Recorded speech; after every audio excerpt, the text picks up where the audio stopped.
சனிக்கிழமை அன்னைக்கு என்னென்ன பொருள் வாங்கலாம் வாங்கக்கூடாது அப்படின்றத நம்ம தெரிஞ்சு யோசிக்க வேண்டிய ஒரு மிகப்பெரிய அவசியமாகிறது. ஏன்னா சில நாட்களுக்கு சில விஷயங்கள் செய்யலாம், சில விஷயங்கள் செய்யக்கூடாதுன்னு சொல்லி பெரியவங்க வகுத்து நம்மளுக்கு சொல்லிட்டு போயிருக்கிறாங்க.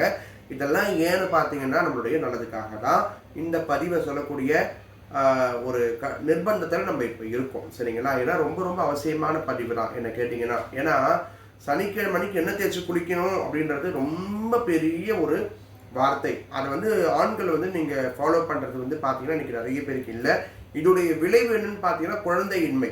உடல் சூட தணிக்காமல் இருக்கிறதுனால குழந்தையின்மை பிரச்சனைக்கு இன்னைக்கு நிறைய நபர்கள் ஆளாக்கப்பட்டிருக்கிறாங்க. ஆக இந்த பதிவை நீங்கள் தெரிஞ்சுக்கணும். சனிக்கிழமை அன்னைக்கு கண்டிப்பாக வீடை ஒற்றடிச்சு பெருக்கி தொடச்சி கழுவு தெல்லக்கூடாது. அப்படி செய்தீங்கன்னா அண்ணன் தம்பிக்கு ஆகாது அப்படின்னு சொல்லிட்டு பெரியவங்க சொல்கிறாங்க.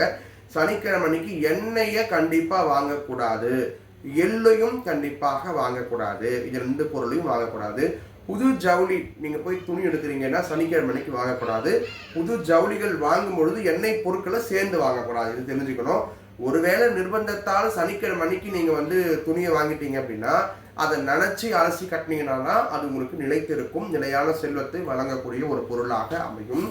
சனிக்கிழமையில மேலும் எள் சாதம் நீங்கள் யாருக்கும் சரிங்களா யாருக்காகவும் எதுக்காகவும் நீங்கள் பண்ணி கொடுக்கக்கூடாது. நான் ஒரு இது பண்ணி தர போகிறேன், ஒரு ஸ்பெஷல் ஐட்டம் விருந்து வைக்க நினைக்கிறேன்னா எள் சாதம் பண்ணி நீங்கள் அவங்களுக்கு கொடுக்கக்கூடாது. தானமாக கொடுக்கலாம், வெளியே போய் தானமாக கொடுக்கலாம். ஆனால் வீட்டுக்கு வந்த விருந்தினருக்கு சனிக்கிழமை எள் சாதம் செய்து கொடுக்கறது கண்டிப்பாக நம்ம தவிர்க்கப்பட வேண்டிய விஷயம்.